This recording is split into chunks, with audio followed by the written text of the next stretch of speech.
El tema de hoy es: pongamos las cosas en orden con Dios.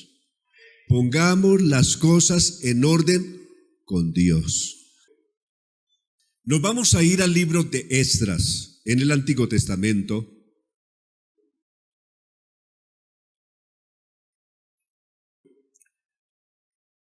Y el pasaje que vamos a leer está en el capítulo 9 de este libro. Libro de Esdras, el capítulo 9. Verso 1 del capítulo 9. Después de todo esto, los jefes vinieron a verme y me dijeron: ni el pueblo de Israel, ni los sacerdotes, ni los levitas se diferencian en nada de los cananeos, es decir, de la gente de afuera, de los inconversos, de los hititas, fereceos, jebuseos, amonitas, moabitas, egipcios, amorreos, pues incurren en los mismos pecados de ellos o que ellos practican. Tanto ellos como sus hijos han tomado mujeres de esos pueblos. Y el linaje sagrado del pueblo de Dios se ha mezclado con los pueblos de estas tierras. Lo peor es que los primeros en cometer este pecado han sido los gobernantes y jefes importantes. Verso 3. Al oír esto, me rasgué la ropa y el manto, me arranqué el cabello y la barba, y muy angustiado me senté en el suelo. Entonces se reunieron conmigo todos los que honraban las palabras del Dios de Israel, tristes por el pecado de los que habían vuelto del cautiverio. Mi angustia duró hasta la hora del sacrificio de la tarde. A esa hora me levanté afligido, con mi ropa y manto rasgados. Arrodillado levanté las manos al Señor mi Dios y dije: Dios mío, estoy muy confundido y avergonzado. Me siento incapaz de levantar mi rostro hacia ti, porque nuestra maldad ha aumentado. Nos ha rebosado hasta llegar al cielo. Desde los días de nuestros antepasados y hasta hoy, hemos vivido en la maldad. Por eso nosotros y nuestros reyes y nuestros sacerdotes hemos sido entregados en manos de los reyes de otras naciones. Nos han robado, nos han hecho prisioneros, y hasta la fecha la vergüenza no se aparta de nosotros. Ahora el Señor nuestro Dios,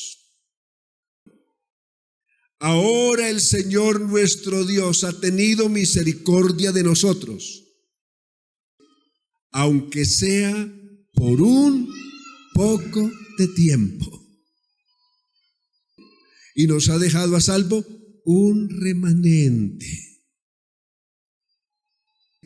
aunque sea por un poco de tiempo.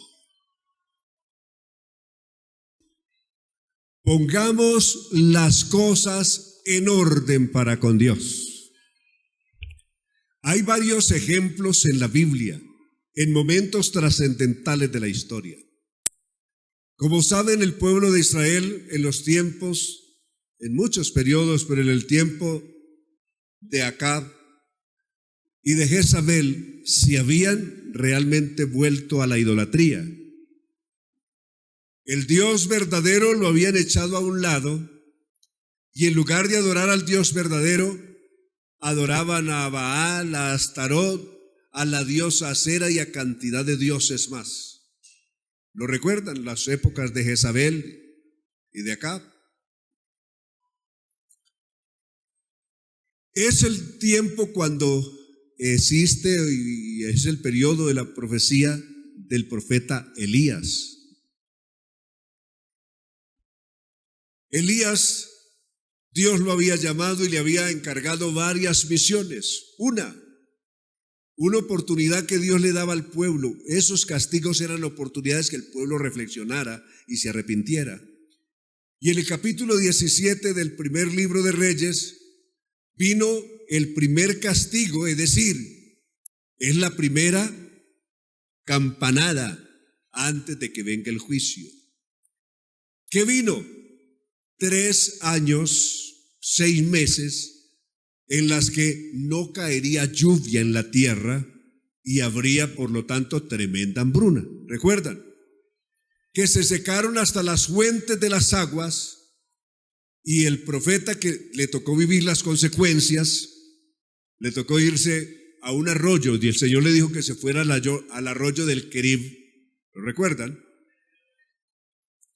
Y allí estuvo tomando la agüita de ese arroyo y siendo alimentado no por unas aves sucias o inmundas como los cuervos físicos, las aves, sino una tribu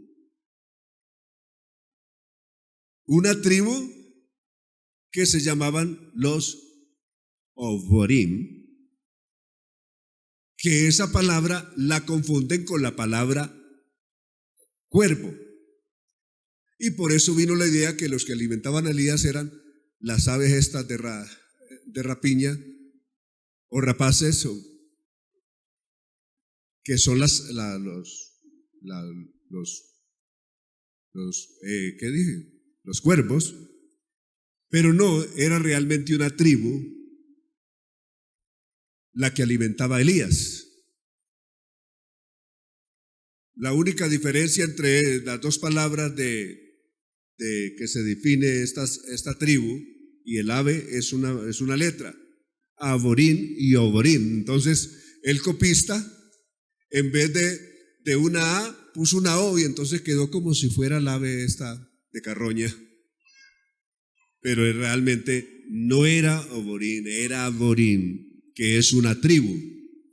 Y esta tribu era una tribu muy religiosa, que incluso había salido con Israel de Egipto y los había acompañado. Entre tantas naciones que acompañaron a Israel, personas de diversas naciones que salieron con Israel cuando ellos salieron de Egipto, eran estas. Éxodo 12, 38 dice que cuando Israel salió de Egipto, salieron con ellos gente de muchas naciones, y entre ellos venían estos Aborín, que son gente muy religiosa, temerosa del Dios verdadero. Y en esos tiempos, cuando Elías estuvo allí, ellos son los que lo alimentaron. ¿Ya? Entonces hubo una hambruna por 3 años y 6 meses que no llovió. Recuerdan que ahí donde vino la viuda de Sarepta y todo lo demás. Ahora, ese fue el primer campanazo de alerta, que si no se arrepienten, viene el juicio, viene el castigo de Dios. Luego, ¿qué va a seguir? Va a venir otra alerta, otra alerta. Si ustedes los reúnen en un lugar a todo el pueblo, ¿hasta cuándo van a claudicar entre dos pensamientos? Si Jehová es el Dios verdadero, sigámosle. Y si Baal es para ustedes el Dios verdadero, pues síganlo. ¿Hasta cuándo claudicarán entre dos pensamientos? Verso 19 de ese capítulo 18. Entonces los convoca. Luego, como una gran mayoría del pueblo, o la gran mayoría del pueblo se había vuelto a la idolatría, tanto que el profeta tuvo que decir, bueno, parece que aquí en medio del pueblo yo soy el único que he quedado como profeta de Dios y todos los demás se han apartado de Dios. Amén. Entonces, él comienza a ver el asunto complicado. Eso está del verso 20 en adelante de ese capítulo 18. Entonces él dice, vamos a hacer un trato. Este trato es jugarme la cabeza. Si mi Dios no es Dios, a mí me llevan al arroyo y me cortan la cabeza. Pero si el Dios de ustedes no es Dios, ustedes van al arroyo y que les corten la cabeza. Y eso lo está haciendo ante el rey y ante todas las autoridades del pueblo. Es decir, eso lo está haciendo ante el alto gobierno. Y el alto gobierno y todos se comprometieron en ese trato. Es decir, estaban tan seguros que Baal era el verdadero Dios que dieron por sentado. Es decir, si ese día hubieran apuestas, las apuestas estarían a favor de Baal a 99.9%. Las apuestas estarían de que Baal era el verdadero Dios.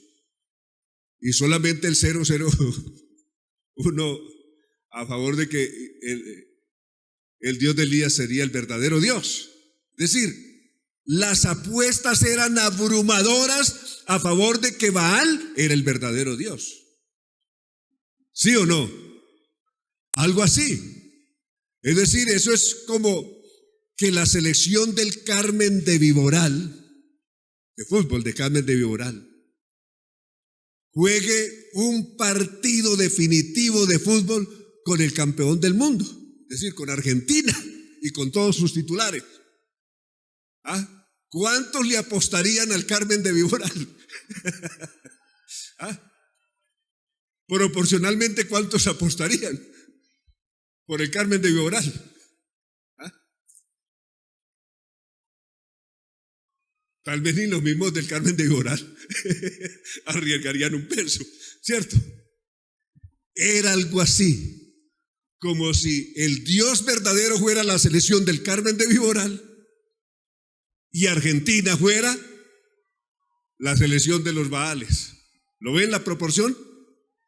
El único que votaba por el Dios verdadero era Elías.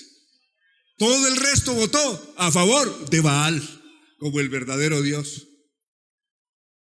Entonces, ¿qué pasó? Dice, bueno, si es así, entonces vamos al monte, subamos al alto, allá al Carmelo, a la vista de todo el mundo. Suban ustedes y vamos a hacer una cosa. Cada uno va a tomar un novillo. Tome un novillo, un becerro. Y ustedes van a tener el turno primero. Organicen un altar. A ese altar échenle agua. Amén. Échenle agua a eso. Descuarticen el animal y ponen su carne sobre esas piedras que están mojadas de agua. Y ninguno le ponga fuego debajo. No le pongan fuego. Que aquí es donde está la prueba. El Dios que responda por fuego desde el cielo, que envíe fuego del cielo, ese sea el verdadero Dios. Y todo el pueblo dijo, amén, le apostamos a esa. Todos estuvieron de acuerdo, apostamos por esa. Ellos estaban convencidos casi 100% de que Baal era el verdadero Dios y respondería por fuego. Además, Baal, uno de los tantos significados de Baal quiere decir el Dios del fuego. Entonces, si era el Dios del fuego, pues con mucha más razón iba a responder por fuego. Y les dijo, y cuando ustedes hayan ofrecido su sacrificio, entonces yo me presento y ofrezco el mío. Ellos hicieron así, organizaron el altar, descuartizaron el animal, lo pusieron y comenzaron desde la mañana hasta la tarde, a los gritos. Baal, respóndenos. Sacaron cuchillos, se sacaron el cuerpo, se bañaron en sangre delante de Baal para que le respondiera, pero no hubo respuesta. Elías no está confundido. Elías está seguro de quién es su Dios. Y antes les dice a ellos, ¿sabe qué? Seguro es que el Dios de ustedes está dormido. Grítenle más duro. Tal vez su Dios se quedó dormido y no responde. Griten más duro. Se pusieron a cantar, canten más duro. Pero él no se unió a ellos, ¿cierto? Él no se unió a cantar con los Baales. Nosotros no cantamos con los Baales. Nosotros cantamos al Dios verdadero. Aleluya. Hay gente que es feliz cantando con los Baales, oyendo a los conciertos de los Baales. Nosotros no vamos a los conciertos de los Baales. Nosotros cantamos exclusivamente alabanzas al Dios verdadero. Ay, que vamos allí, que hay un concierto, que van a dedicar un concierto con las canciones a la Santísima Trinidad. No, Señor, nosotros le cantamos al Dios verdadero. Aleluya. Nosotros no le cantamos a los Baales. ¿Sí o no? Alabanzas al Señor. Cuando ya llegó la hora de Elías, las 3 de la tarde, y en el campamento de los Baales había silencio y expectativa. ¿Qué pasaría cuando Elías pasara? Ellos habían fracasado y nadie respondió. Lo mínimo que esperan es que el Dios de Elías tampoco responda y quedarán empatados. Elías está solo. Solamente algunos le ayudan a traer el agua, pero él es el que tiene que ordenar todo el altar, lo pone en orden él. ¿Cómo estaba el altar del verdadero Dios? ¿Estaba en orden o estaba desordenado? ¿Qué es lo primero que tuvo que hacer Elías para que Dios respondiera? Poner las cosas en orden. ¿Sí o no? Si queremos que Dios nos responda con bendiciones de lo alto, necesitamos poner las cosas en orden. Necesitamos poner el altar en orden. Y nuestro altar de adoración, ¿dónde está? ¿Dónde comienza nuestro altar? ¿Aquí? ¿O en la casa? ¿En la calle? Hay lugares, hay hogares de hermanos, donde se escucha lo mismo que se escucha en el hogar de los inconversos. Gritos, hasta insultos, hasta música mundana y todo lo demás, y no se escucha una alabanza por ninguna parte. Asistíamos hace años en el suroeste. Visitábamos unos hermanos, nos encantaba ir en una pareja solos, no tenían hijos, pero uno llegaba allí y desde lejos se escuchaban esas alabanzas en esa casa. Uno entraba a esa casita en orden, era bien sencillita porque era una familia pobre, pero todas las cositas en orden, ordenaditas, todo limpiecito, y solo se escuchaban alabanzas. O la Biblia en audio. ¿Escuchaba la Biblia en audio? O alabanzas a Dios. Es un lugar donde llegaba uno y desde ya quería ir a orar o cantar alabanzas a Dios. Aleluya. Era una familia tan solitos, pero bendecidos por el Señor. Él trabajaba por ahí en el campo, pero bendecidos y felices. Amén. ¿No creen que por donde tenemos que comenzar a poner nuestro altar en orden es en propia casa? Que nuestra casa no se parezca a la casa de los filisteos, de los amorreos, de los egipcios, sino que se parezca realmente que allí viven hijos de Dios. ¿Sí o no? Porque si es una casa, imagínense el ambiente para los hijos y luego el hijo se lo lleva el diablo y dice, yo no sé por qué se lo llevó el diablo yo. Y se lo arrastró el diablo. nunca le enseñó nada de Dios, ni principios, ni valores, ni oración, ni temor de Dios, ni Biblia por ninguna parte, nada. Y el día que el diablo se carga el hijo o la hija, dice: yo no sé por qué ese muchacho no quiere volver a la iglesia. ¿Qué le enseñó?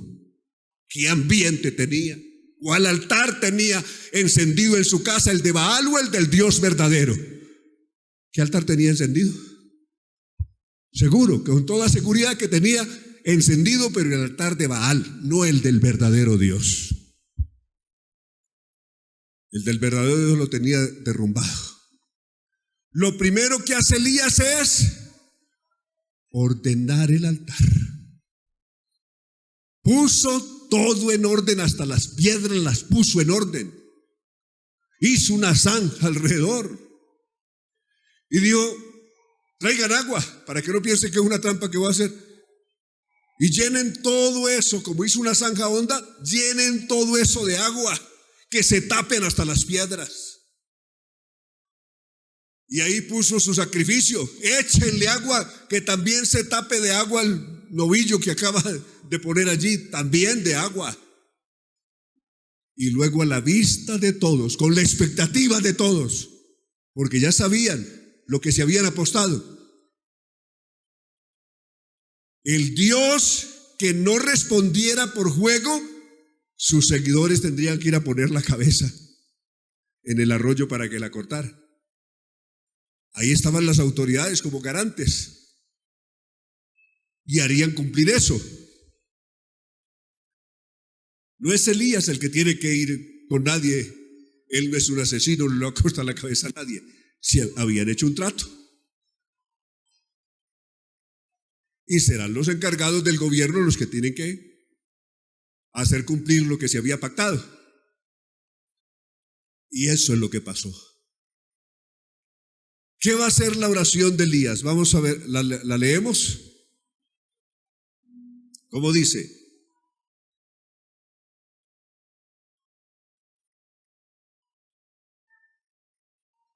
Del verso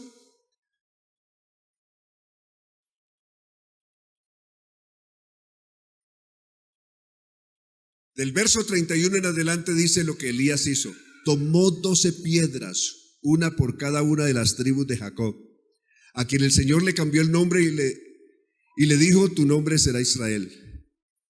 Con las 12 piedras edificó un altar en honor al nombre del Señor. Luego hizo una zanja alrededor del altar, en donde cupieran 2 medidas de grano.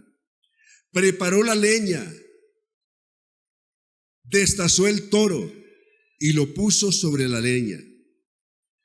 Entonces pidió que llenaran 4 cántaros con agua y la derramaran sobre el toro y sobre la leña. Y aún pidió que volvieran a mojar el altar. Esto lo hicieron una y otra vez, es decir, muchas veces. Y el agua corría alrededor del altar hasta la zanja se llenó de agua. Cuando llegó el momento de ofrecer el sacrificio, Elías se acercó al altar y dijo: ¿se imagina la tensión que hay en ese momento? Todo ese pueblo, sus líderes, los líderes religiosos de Baal y de las reinas de la diosa Acera, son 450 profetas de Baal y son 400 profetas de la diosa Acera, los que habían hecho ese trato con Elías, que es de apostarse en la cabeza. ¿Se imagina la tensión que hay en esos 450 profetas y en los otros 400 diciendo que nadie le responda, que no le responda, que fracase Elías? 850 apostando por el fracaso de Elías. Pero él solo está creyendo en el Señor, su Dios, que no lo dejará avergonzado.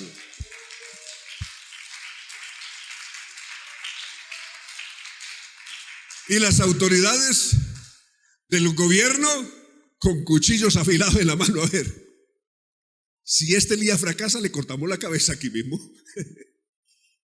¿Ah? Tal vez ellos daban por hecho que era Elías el que iban a descuartizar ese día como su novillo. Pero mire lo que pasó. Él en ese momento, ya con su altar en orden, dijo: Señor Dios de Abraham, de Isaac, de Israel, demuestra hoy que tú eres el Dios de Israel y que yo soy tu siervo, que solamente hago lo que tú me has ordenado. Es decir, Elías no estaba haciendo eso por un capricho de él, lo hacía por orden de Dios. Verso 37, ¿qué dice Elías? ¿Qué le dijo? Léanlo ustedes. ¿Cómo inicia la oración? Respóndeme, Señor, respóndeme. Que tu pueblo reconozca que tú, Señor, eres Dios y que tú harás que su corazón se vuelva a ti. Verso 38. En ese momento cayó fuego de parte del Señor y consumió el toro que allí se ofrecía, y la leña y las piedras y hasta el polvo, y aún secó el agua que inundaba la zanja. Cuando todos vieron esto, el resto del pueblo, ¿qué hicieron? Se arrodillaron y exclamaron: el Señor es Dios, el Señor de Elías es Dios.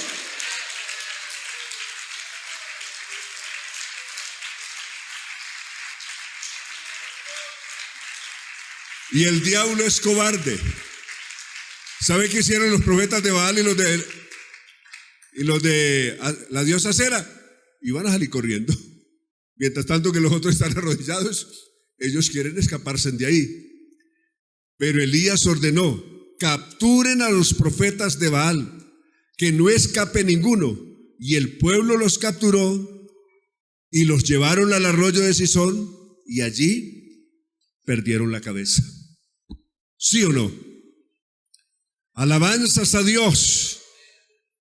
¿Qué hay que hacer para que Dios no nos deje en vergüenza? Poner las cosas en orden. Pero ¿qué tenemos que hacer más? Ser diferentes a ellos.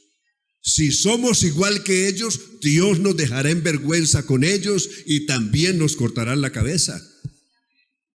Tenemos que poner en orden todas las cosas en nuestra vida con Dios, en nuestra vida cotidiana, en nuestra vida personal, en el hogar, en la calle, en el trabajo, en la universidad, donde estemos, que sepamos que somos distintos y diferentes al resto del mundo.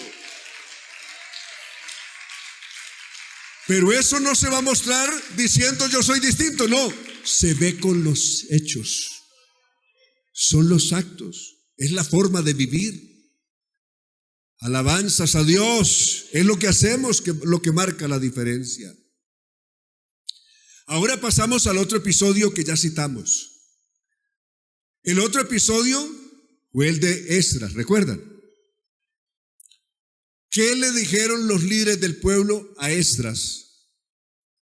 ¿Que el pueblo qué? ¿Era distinto de los demás pueblos? ¿O que no se distinguían? ¿No había diferencia entre ellos y el resto de pueblos inconversos de los cananeos, jebuseos y todos los demás, egipcios y demás, amonitas, sidonios y todos los demás pueblos? No hay diferencia, ellos viven como vive el resto. Hacen lo que hace el resto de la gente, hablan como hablan el resto de la gente, visten como se viste el resto de la gente. Es decir, un pueblo desdibujado que había perdido su imagen, su personalidad. Amén, había perdido su identidad. Es un pueblo sin identidad espiritual. Porque si las mismas cosas que los otros hacen, las hacen ellos también, ¿dónde está la diferencia?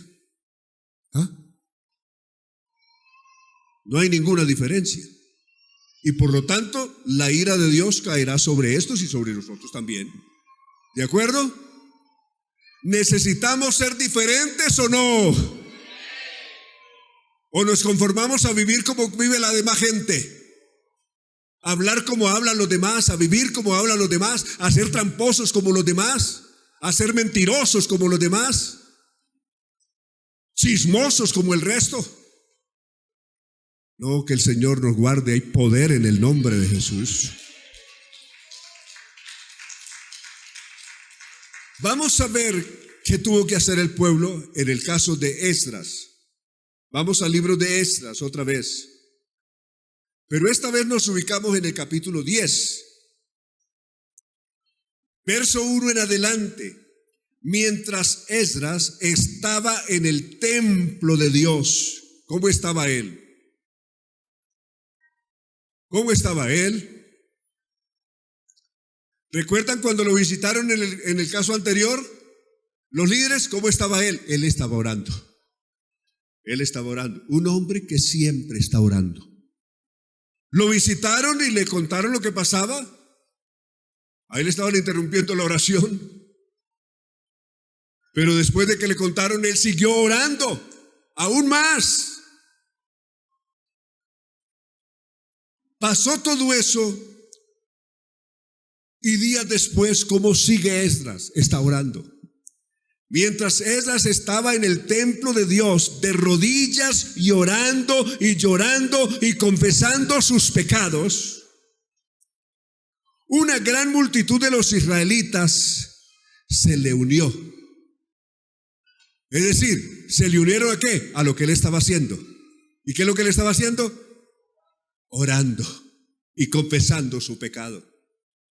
Amén. Se le unieron a él, a lo que él estaba haciendo. Eran hombres, mujeres y niños que lloraban amargamente. ¿Cómo lloraban mujeres y niños? Lloraban amargamente, es decir, sentían un tremendo dolor por haberle fallado a Dios. Había un arrepentimiento profundo por haberle fallado, por haber pecado contra Dios. Lloraban mujeres, hombres y niños. Entonces, Secanías, que era uno de los líderes, hijo de Yelquiel, que era de la familia de Elam, le dijo a Esdras, ¿qué dijo este líder del pueblo? Hemos pecado contra nuestro Dios, es decir, ahora sí lo reconocen. Hemos tomado por esposas a mujeres extranjeras de los pueblos de estas tierras. No obstante, creo que los israelitas aún tenemos esperanza. Es decir, aunque hemos pecado, este líder dice, pero creemos que todavía tenemos esperanza. Recuerda lo que leímos en el capítulo 8, que todavía había un margen, una posibilidad, aunque por corto tiempo. Es decir, el tiempo que Dios les daría de gracia no era mucho. Ese corto tiempo de espera de misericordia tenían que aprovecharlo ahora, porque de prolongarse caería la ira de Dios y lo destruiría. Y este líder está diciendo, mira, Esdras, creemos que aún tenemos, así cierra el verso 2, que aún tenemos esperanza. Hagamos con nuestro Dios el pacto de despedir a todas esas mujeres que tenemos por esposas, lo mismo que a sus hijos, y cumplamos la ley en conformidad con el consejo que nos has dado. Y los que temen los mandamientos de nuestro Dios. Levántate, le dice el líder a Esdras, y manos a la obra. que esa es tu responsabilidad, es decir, convocar al pueblo y que el pueblo realmente se arrepienta y se aparte de todas las cosas malas. Pon todo tu empeño, que nosotros te apoyaremos, le está diciendo este líder. Entonces Esdras se levanta y ya comienza a convocar todo el pueblo, que vengan de todas partes. Si realmente reconocen que han pecado contra Dios, que se aparten de todo lo malo y de todas esas costumbres que han desagradado o que han sido abominables en la presencia de Dios. Que se aparten de todo eso.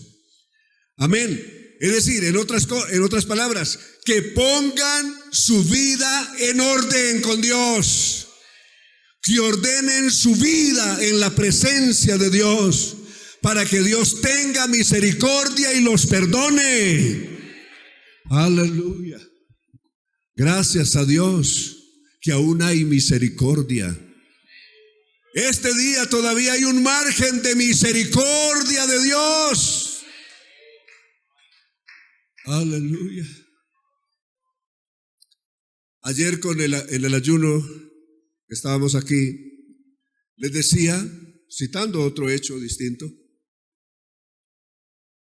les decía que nuestro tiempo no es diferente. En el tiempo aquel la gente pecaba y la ira de Dios caía y había mortandad. ¿Recuerdan? Que David censó el pueblo, según lo relata Primera de Crónicas 21, y lo hizo sin cumplir los reglamentos o lo que Dios había establecido para esto del censo, un censo irregular que ordenó, y vino una tremenda mortandad. Murieron 70,000 en un pueblo que en ese entonces no alcanzaban ni 2 millones de personas. En 3 días murieron 70,000 personas. Dije que eso fue una pandemia más espantosa que el COVID-19.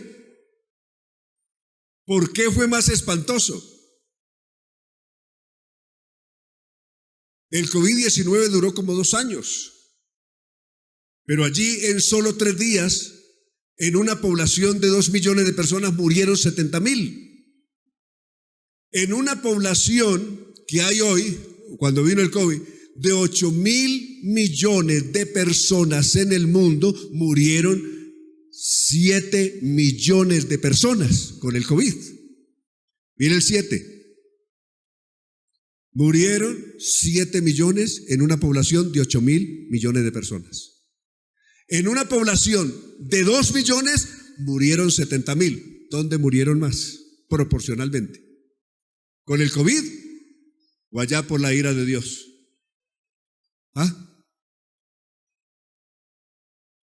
Proporcionalmente murieron más.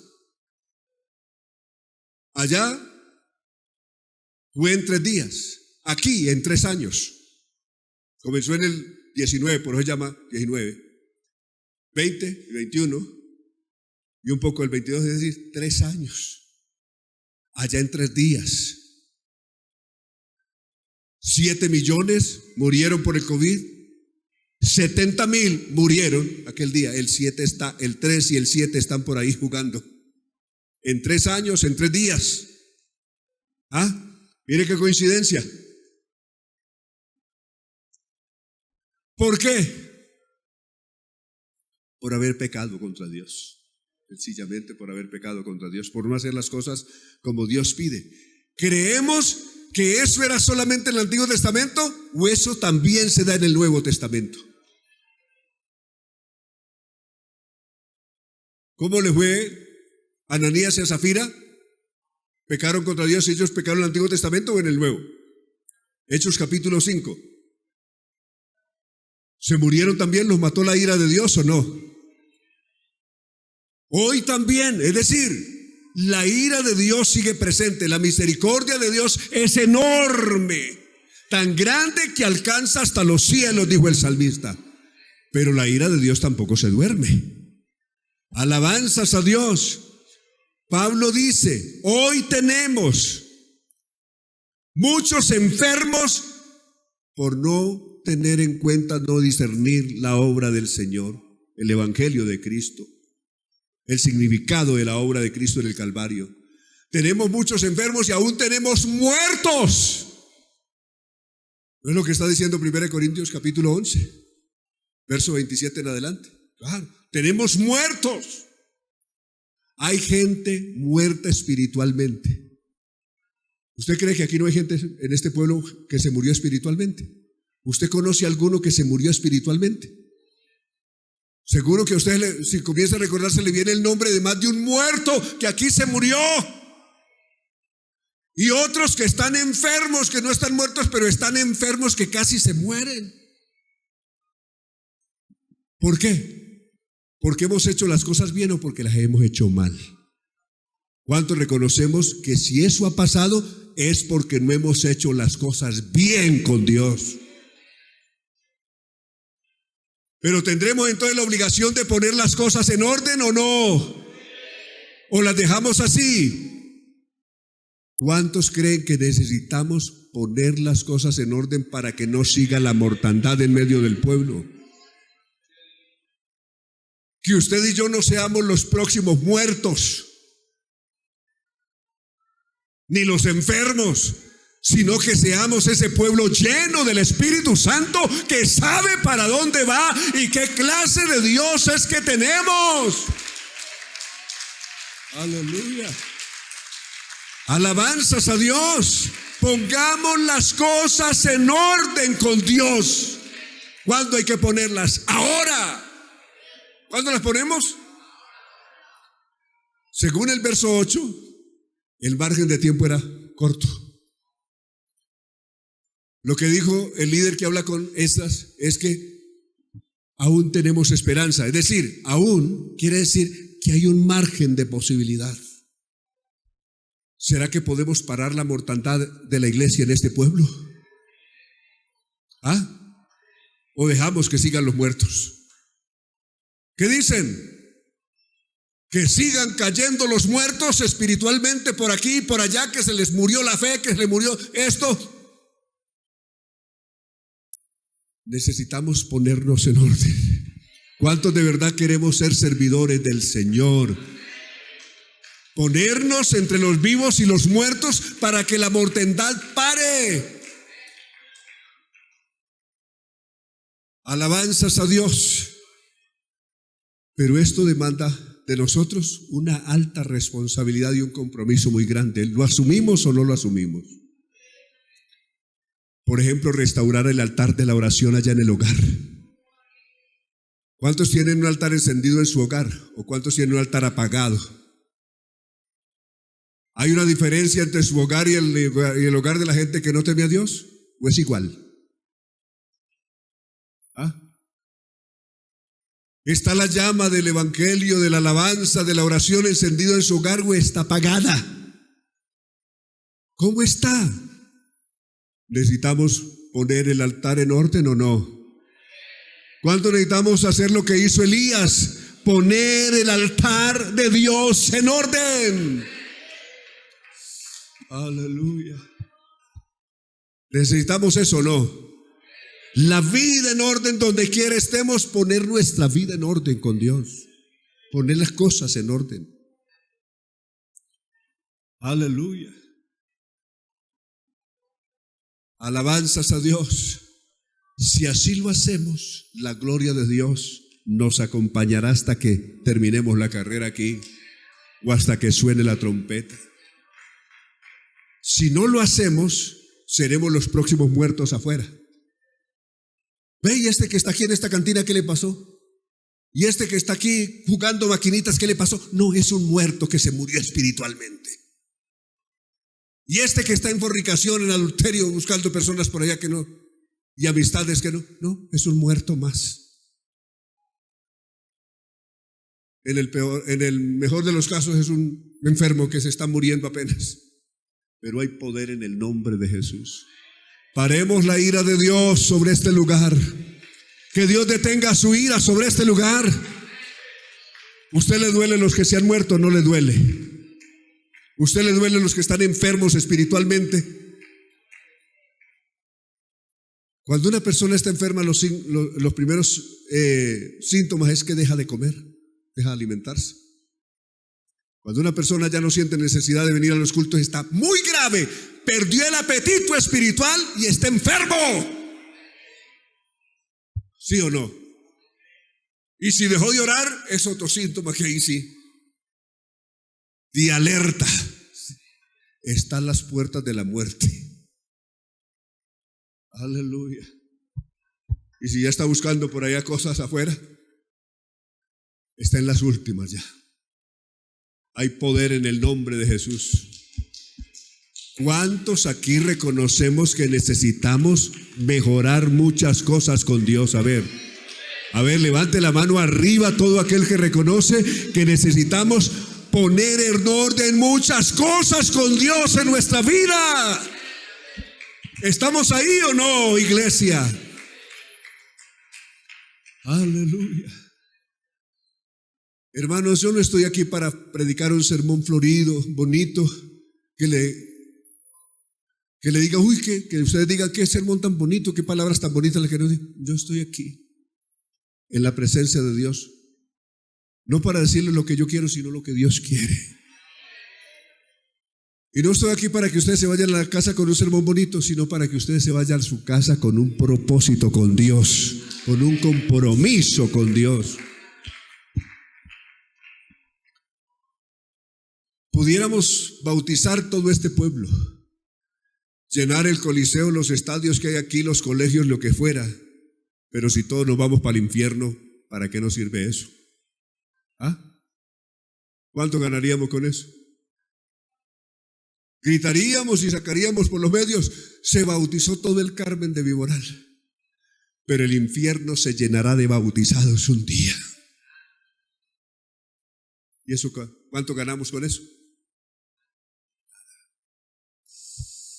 Hay poder en el nombre de Jesús.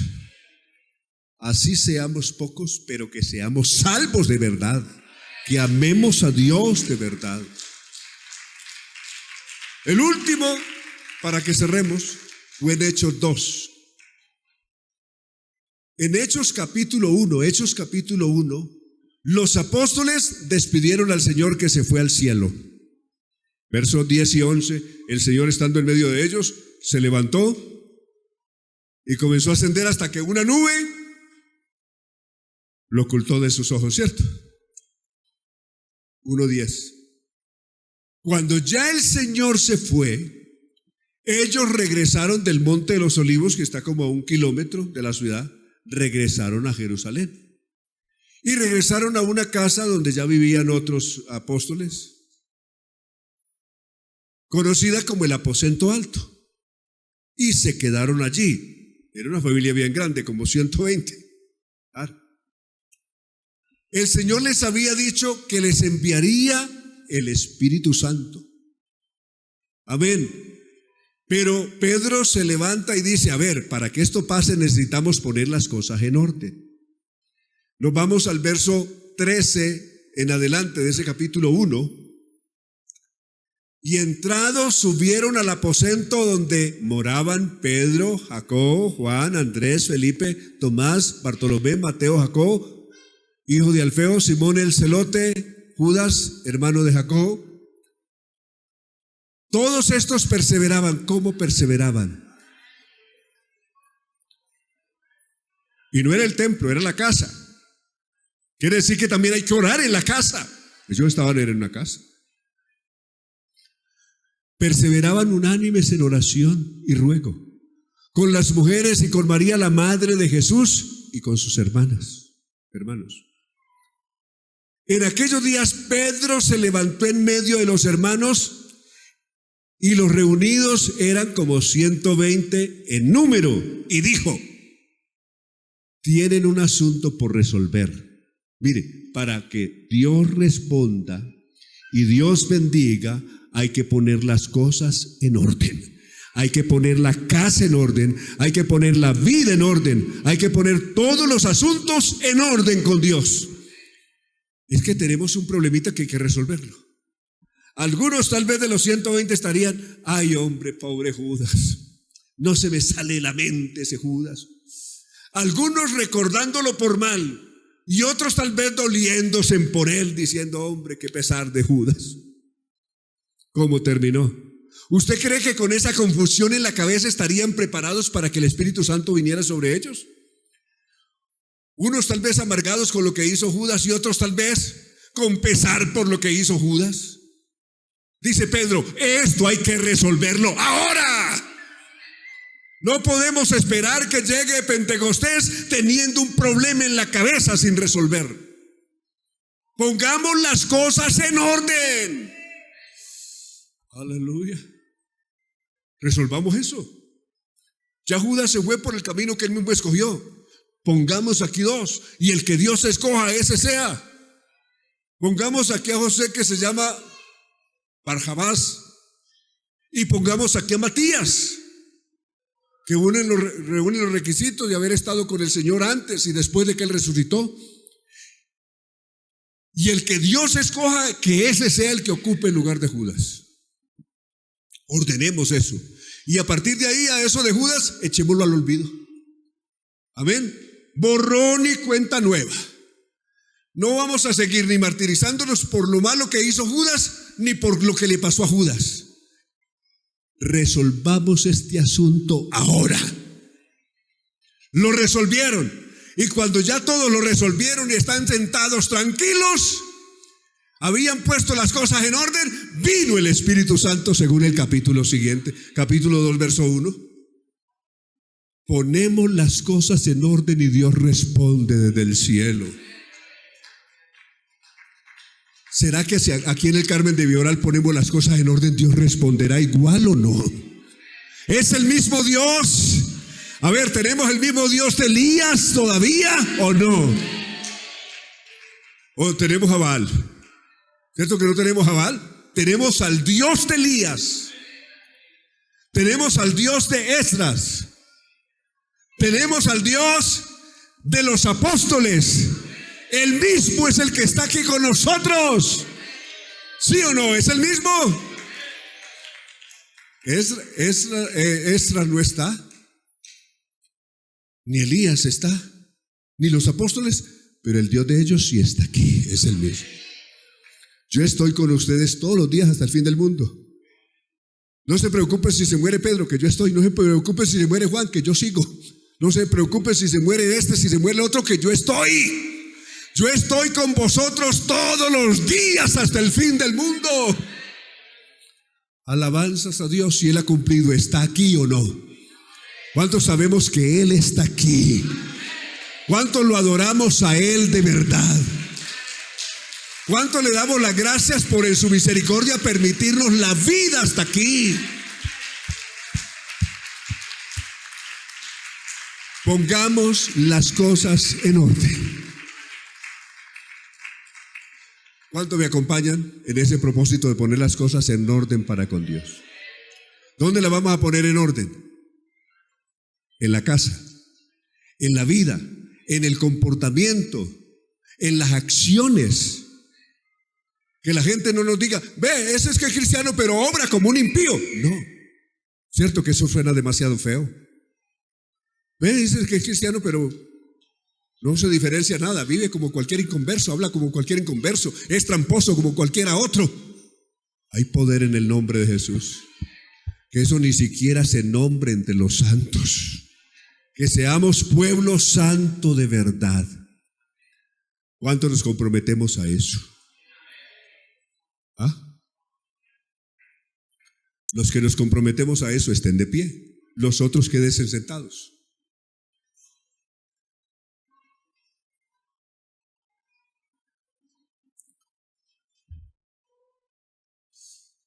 Aleluya. Todos los que están de pie es porque quieren poner las cosas en orden con Dios hoy. ¿De acuerdo? Poner las cosas en orden con Dios hoy. Vamos a invocar ese nombre de Jesús. Vamos a invocar ese nombre del Señor en esta hora. Y que el Señor sea el que obre poderosamente, purifique nuestra vida, limpie nuestra vida de cualquier suciedad que haya en nosotros, de toda mala conducta, de todo mal comportamiento, de toda mala actitud, de todo resentimiento. Y si alguno quiere ocupar este altar por un momento, este lugar por un momento, puede hacerlo. Venga, téngase confianza, estamos en la presencia de Dios. Que sea el Señor limpiando su pueblo, purificando su pueblo. Que de verdad hagamos la voluntad de Dios, que de verdad el Señor sea glorificado en medio de su pueblo, de nosotros, de su iglesia. Aleluya. Que nuestra vida sea un altar en orden, no importa dónde estemos, sea un altar en orden conforme a la voluntad de Dios. Soberano Señor Jesús, invocamos su grande y poderoso nombre. Nos humillamos hoy en tu presencia, Señor, y reconocemos de todo corazón que en algo hemos fallado.